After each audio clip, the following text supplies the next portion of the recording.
오늘 우리에게 주시는 하나님의 말씀은 신약 성경 고린도전서 1장 3절에서 9절까지의 말씀입니다. 이 계시의 말씀을 봉독할 때 살아계신 하나님의 음성을 들으실 수 있기를 바랍니다. 하나님 우리 아버지와 주 예수 그리스도로부터 은혜와 평강이 있기를 원하노라. 그리스도 예수 안에서 너희에게 주신 하나님 은혜로 말미암아 내가 너희를 위하여 항상 하나님께 감사하노니 이는 너희가 그 안에서 모든 일 곧 모든 언변과 모든 지식에 풍족함으로 그리스도의 증거가 너희 중에 견고하게 되어 너희가 모든 은사에 부족함이 없이 우리 주 예수 그리스도의 나타나심을 기다림이라. 주께서 너희를 우리 주 예수 그리스도의 날에 책망할 것이 없는 자로 끝까지 견고하게 하시리라. 너희를 불러 그의 아들 예수 그리스도 우리 주와 더불어 교제하게 하시는 하나님은 미쁘시도다. 이 말씀은 살아계신 하나님의 말씀입니다. 아멘. 여러분 안녕하세요. 한 주간 평안하셨습니까? 네, 오늘도 주연을 사모하며 나오신 우리 교우들 사랑하고 축복하고요. 또 가정에서 영상으로 예배에 참석하시는 분들도 사랑하고 축복합니다. 오늘도 우리 예배 가운데 주님 주시는 기쁨과 감사가 넘칠 수 있기를 바랍니다. 오늘 위드 코로나 시대를 맞이해서 2부 예배 시간에 입교 세례의식이 있었습니다. 그러나 성찬식은 안타깝게도 당분간 연기하기로 하였습니다. 최근 신규 확진자가 4,000명대에 이르러서 우리를 많이 불안하게 하고 있습니다. 예배 현장의 안전을 위해서 부득불 취소하게 되었습니다. 우리 교우들께서 이해해 주시고 또 우리가 안전한 예배를 드릴 수 있도록 여러분 관심을 가져주시고 또 기도해 주시면 감사하겠습니다. 고린도전서는 바울 사도가 고린도 교회에 보낸 첫 번째 목회 서신입니다. 바울은 제2차 전도 여행을 하면서 고린도 교회를 개척하였습니다. 당시 로마 황제 클라우디우스가 로마에 사는 유대인들을 추방하는 칙령을 내려서 브리스길라와 아굴라 부부가 이제 로마를 떠나서 고린도에 오게 되었습니다. 그때 바울 사도가 그들을 만나게 되었고요. 또 뜻밖에도 두 사람은 이 브리스길라 아굴라 부부와 또 바울 사도는 장막 만드는 그런 직업을 가지고 있었습니다. 함께 일하면서 전도하면서 고린도 교회를 세우고 개척을 하였습니다. 1년 6개월 동안 교회 기초를 닦은 이후에 바울 사도는 에베소로 떠났습니다. 에베소에서 그가 세운 교회 서신을 발송하였는데요. 에베소서 바울 사도는 고린도 교회 불미스러운 소식을 듣게 되었습니다. 교회가 여러 파로 나뉘어서 서로 다투고 분쟁하고 있는 소식을 듣게 되었습니다. 당장이라도 달려가서 또 교회를 시끄럽게 하는 사람들을 또 꾸짖고 책망하기를 원하였지만 사정은 그렇지를 못하였습니다. 그러나 고린도전서는 감사와 인사와 고백으로 시작을 하고 있습니다. 바울은 고린도 교회 편지를 보내면서 이렇게 인사합니다. 그리스도 예수 안에서 너에게 주신 하나님의 은혜로 말미암아 내가 너희를 위하여 항상 하나님께 감사하노니. 메세 성경은 바울의 그 심정을 좀 더 솔직하게 잘 표현하고 있습니다. 나는 여러분을 생각할 때마다 예수께서 주신 삶, 곧 자원하여 즐거운 마음으로 하나님께 나가는 여러분의 변화된 삶에 대해 하나님께 감사드립니다. 바울은 불미스러운 문제로 시끄러운 고린도 교회를 바라보면서 책망하고 또 불평한 것이 아니라 감사하는 인사를 나누고 있습니다. 그 이유가 무엇일까요? 문제 많은 교회를 바라보면서 책망하지 아니하고 먼저 감사하는 이유가 무엇이겠습니까?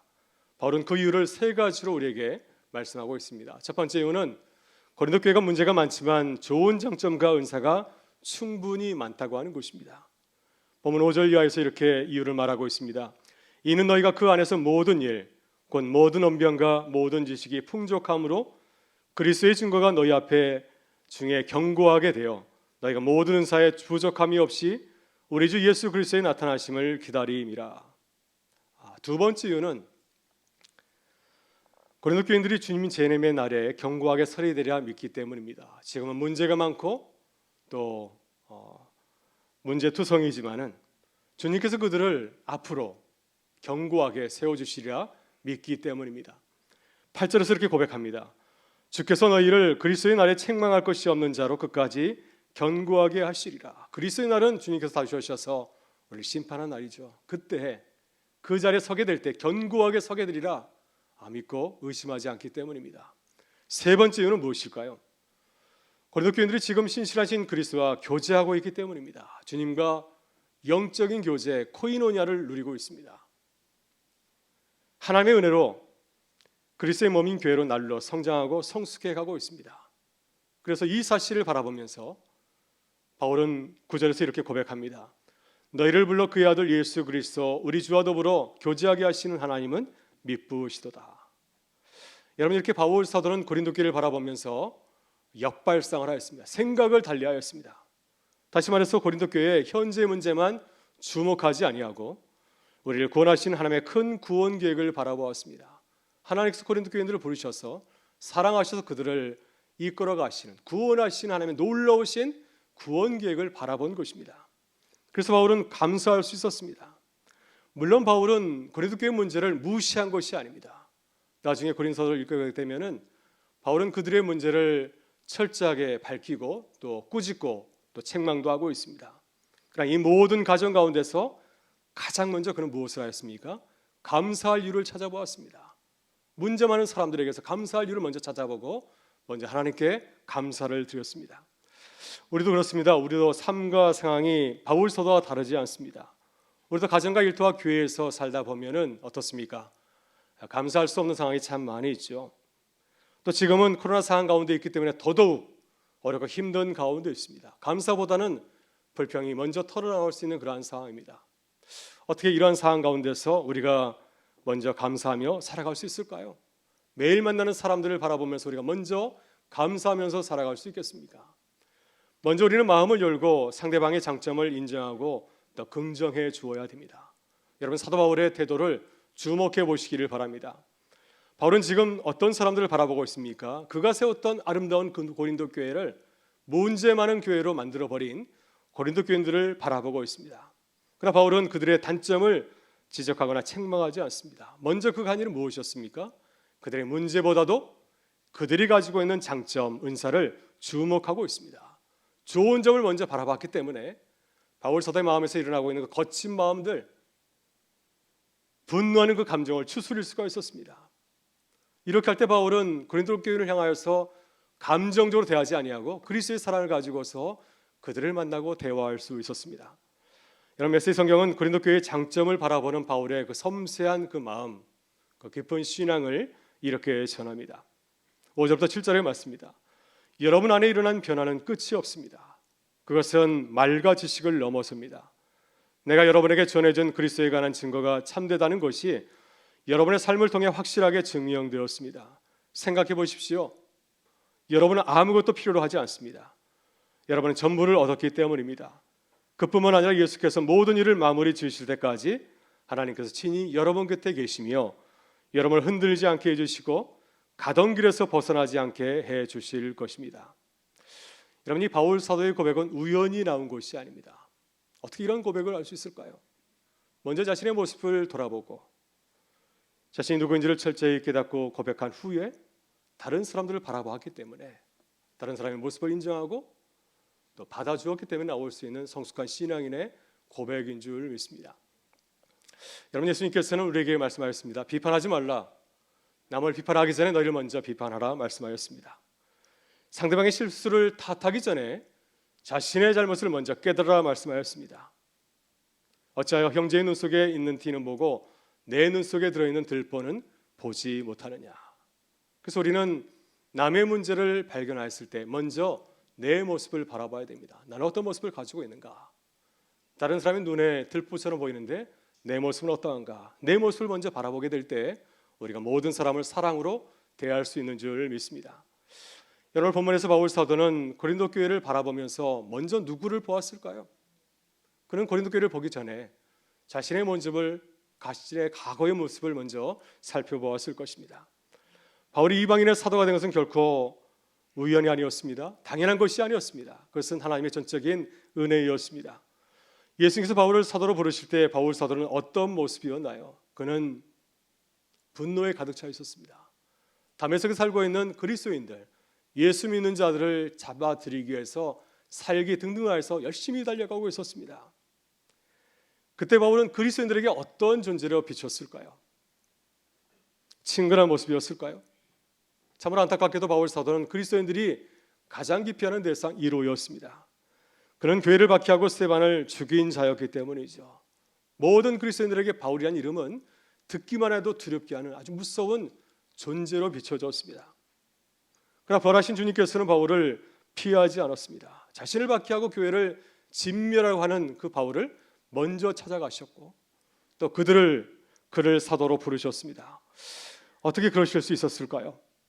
주님은 먼저 바울의 장점을 주목하였습니다. 그의 가능성을 보았습니다. 주님의 제자로서의 그의 모습을 살펴보았고 또 사도의 직분을 잘 감당할 수 있는 자인지 그의 좋은 점을 먼저 살펴보았습니다. 그래서 그를 부르신 것입니다.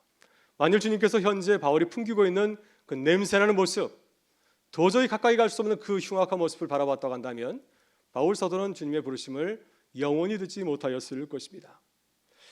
우리는 대림절에 요셉과 마리아를 즐겨 묵상하지 않습니까? 하나님께서 그들을 부르셨습니다.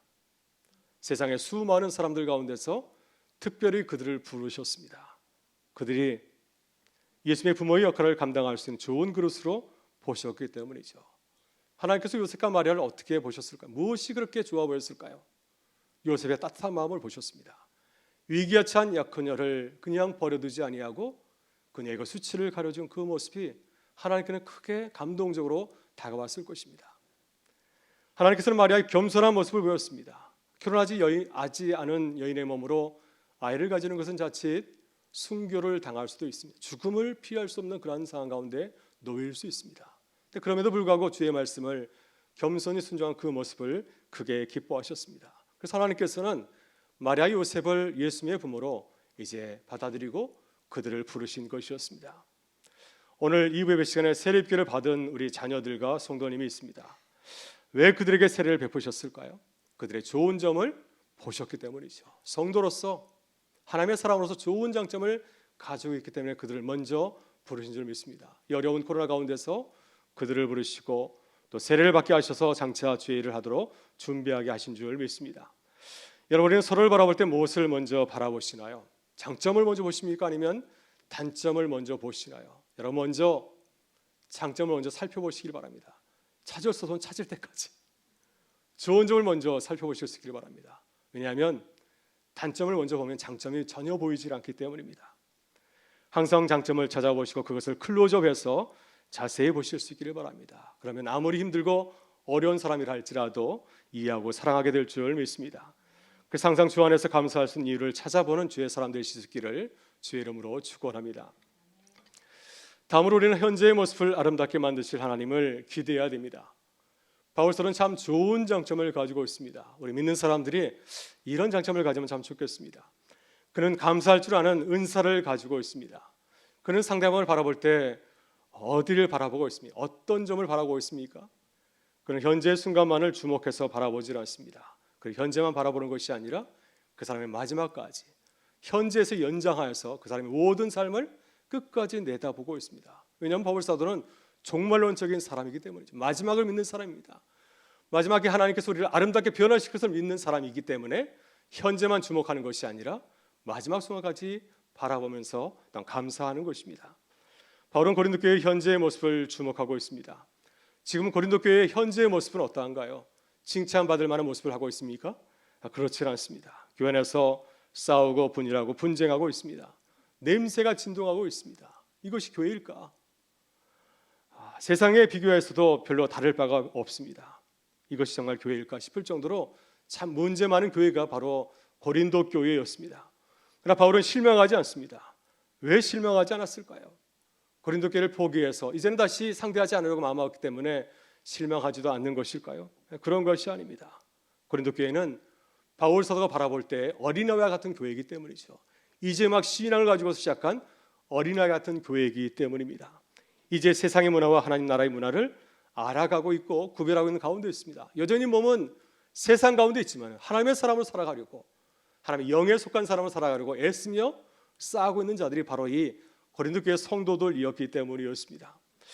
여러분 지금 고린도 교회는 문제가 참 많습니다. 그러나 바울은 어떻게 바라보고 있습니까? 포기하겠구나 생각하는 것이 아니라 앞으로 나아질 것이다. 마지막에는 완전히 달라질 것이다. 하나님께서 이들을 온전한 하나님의 백성으로 하나님의 교회로 세우실 것이다.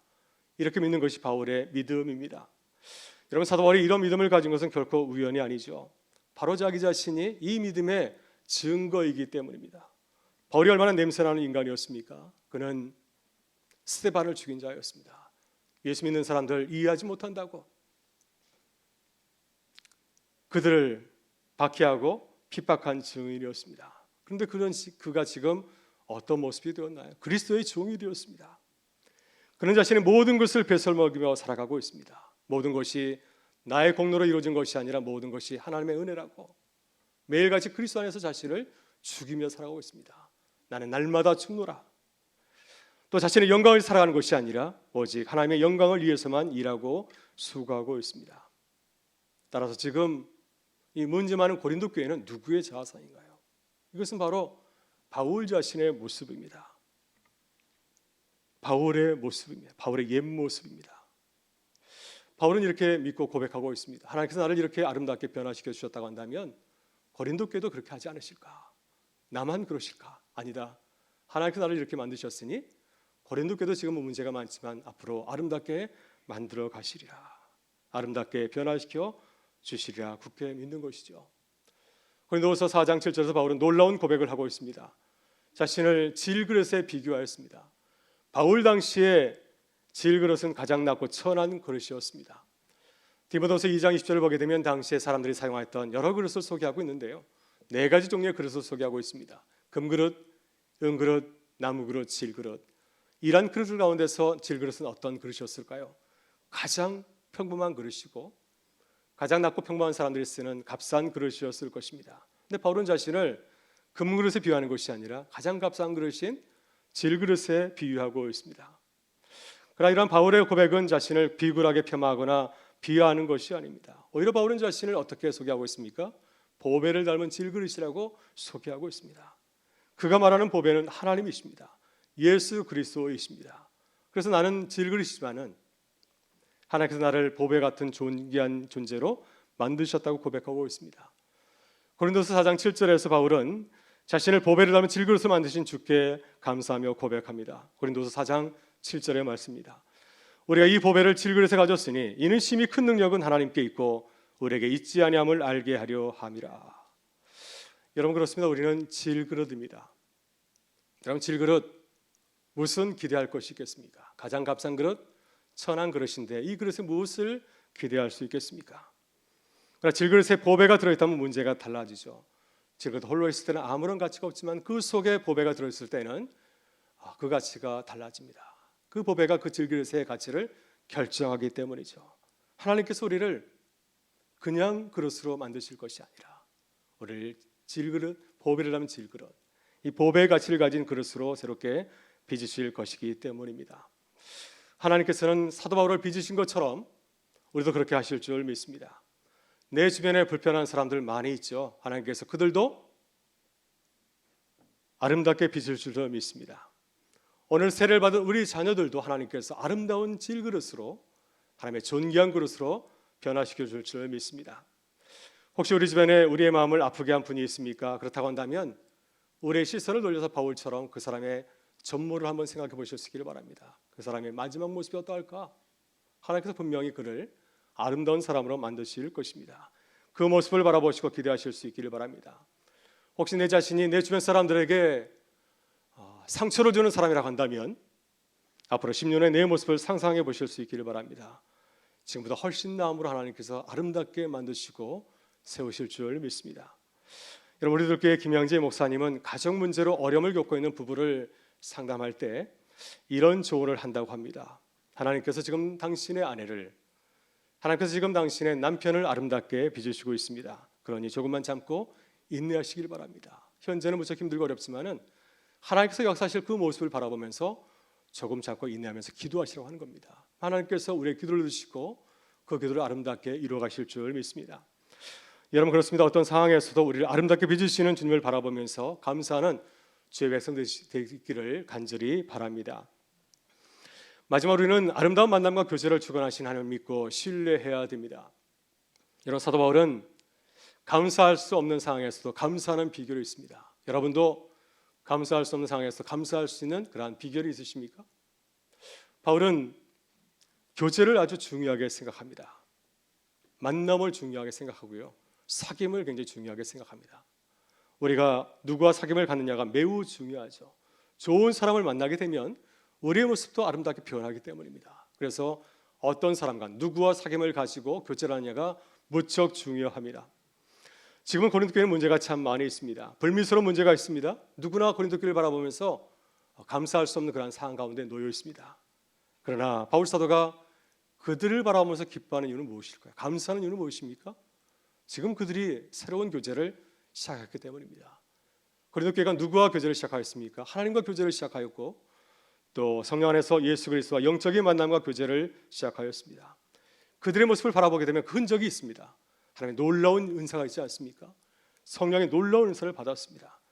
고린도 교회처럼 은사가 많은 교회가 없습니다. 고린도 교회 이야기는 성령의 은사에 관한 교과서가 될 정도로 성령이 충만한 그러한 교회였습니다.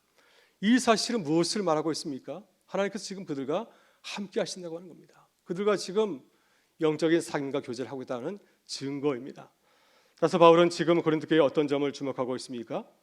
바울의 현재 그들의 모습보다도 고린도 교회 현재 그들의 모습보다도 하나님과 사귀는 앞으로의 모습, 교제하는 모습을 주목하고 있습니다. 그래서 본문 9절에서 이렇게 감사하고 있습니다. 너희를 불러 그의 아들 예수 그리스도 우리 주와 더불어 교제하시는 하나님은 참 미쁘시도다. 메시지는 이 말씀을 좀 더 리얼하게, 좀 더 감동적으로 이렇게 옮겨서 우리에게 전하고 있습니다. 여러분을 이끌어 이 영적 모험을 하게 하신 하나님께 자기 아들이시며 우리 주님이신 예수의 생명을 우리와 함께 나누고 계십니다. 하나님께서는 여러분을 결코 포기하지 않으실 것입니다. 그 점을 절대 잊지 마십시오.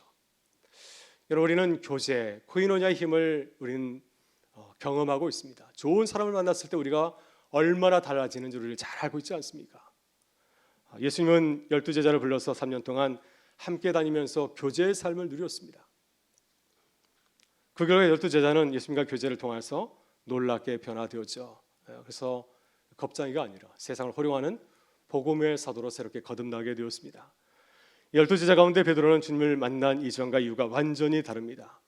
만일 베드로가 주님을 만나서 교제하지 않았다고 한다면 어떤 삶이 되었을까요? 그러나 분명한 것은 베드로가 주님과 만남과 교제 이후에 완전히 달라졌다고 하는 것입니다. 복음서에서 처음 만나는 베드로와 그리고 주님을 만난 이후에 사도행전에서 만나는 베드로는 완전히 다르지 않습니까? 이 모든 것이 주님과 교제 가운데 일어난 일이었습니다. 여러분, 이것이 베드로의 이야기겠습니까? 이것은 또한 우리들의 이야기인 줄 믿습니다. 이것은 또한 오늘 입교 세례를 받은 우리 자녀들의 이야기인 줄 믿습니다. 여러분, 기대하시길 바랍니다. 또한 감사하시기를 바랍니다. 하나님께서 우리를 주님과의 교제 가운데 사람답게 변화시켜 주시리라 믿습니다.